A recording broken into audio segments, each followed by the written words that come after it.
পশ্চিমবঙ্গের মাননীয় মুখ্যমন্ত্রী মমতা বন্দ্যোপাধ্যায় তাকে শ্রদ্ধা এবং কৃতজ্ঞতা জানাই। আজকে এখান থেকে দেউচা পাঁচবির জমিদাতা পরিবার যারা আছেন তাদের 563 জনকে ক্ষতিপূরণের চেক প্রদান করা হলো। ডিসেম্বর মাসে বৃষ্টিতে যারা ক্ষতিগ্রস্ত হয়েছেন চাষি ভাইয়েরা তারাও ক্ষতিপূরণের টাকা পাবেন, তাদের জন্য টাকা রাখা হয়েছে। কৃষক বন্ধুরা জেনে রাখবেন, আপনাকে জমি মিউটেশন করার জন্য এখন টাকা দিতে হয় না, টাকাটা আমরা দিই। বছরে 10,000 টাকা আপনারা আমাদের থেকে পান। কৃষক পরিবারের কেউ মরে গেলে 2 লাখ টাকা পান। কোন কৃষক মারা গেলে। লক্ষ্মীর ভান্ডারের মা বোনেরা কোথায়? একটু হাত তুলুন তো। আগামী এপ্রিল মাস থেকে 1 এপ্রিল থেকে যারা 500 টাকা পেতেন তাদেরটা 1000 করে দেওয়া হয়েছে। এবং জীবনে যতদিন বাঁচবেন এই লক্ষ্মীর ভান্ডার, যখন আপনার 60 বছর বয়স হবে তখন লক্ষ্মীর ভান্ডার 2তে হয়ে যাবে, আপনাকে কিচ্ছু করতে হবে না, এটা ওল্ড এজ পেনশনে ঢুকে যাবে।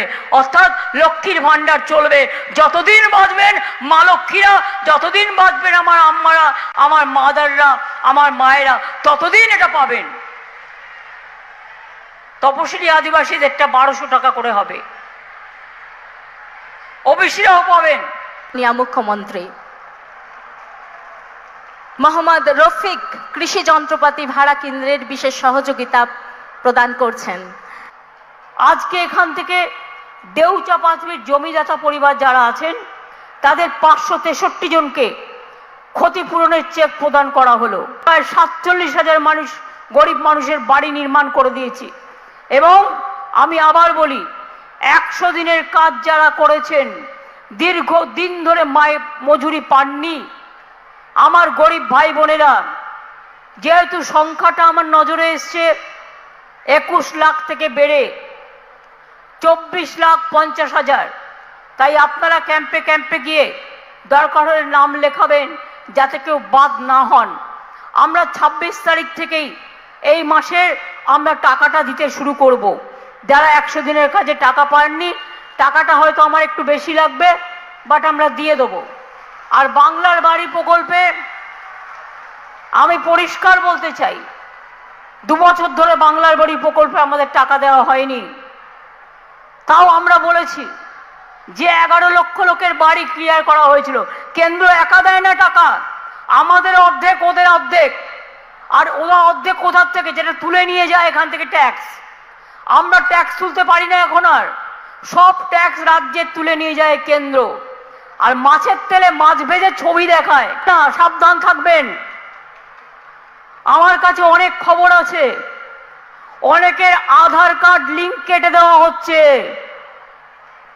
জামালপুরে 50 জনের কাটা হয়েছে, জামালপুরটা বর্ধমানে, বীরভূমেও কাটা হচ্ছে, উত্তর 24 পরগনাও কাটা হচ্ছে, দক্ষিণ 24 পরগনাও কাটা হচ্ছে, নর্থ বেঙ্গলেও কাটা হচ্ছে।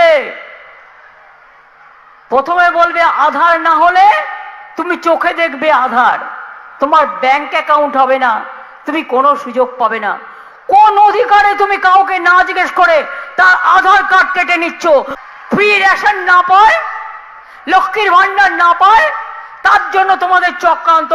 আর আমাদের কোনো স্কিম বন্ধ হবে না, আমরা আমাদের কার্ডের মাধ্যমে আমরা স্টেট গভর্নমেন্ট চালিয়ে যাব।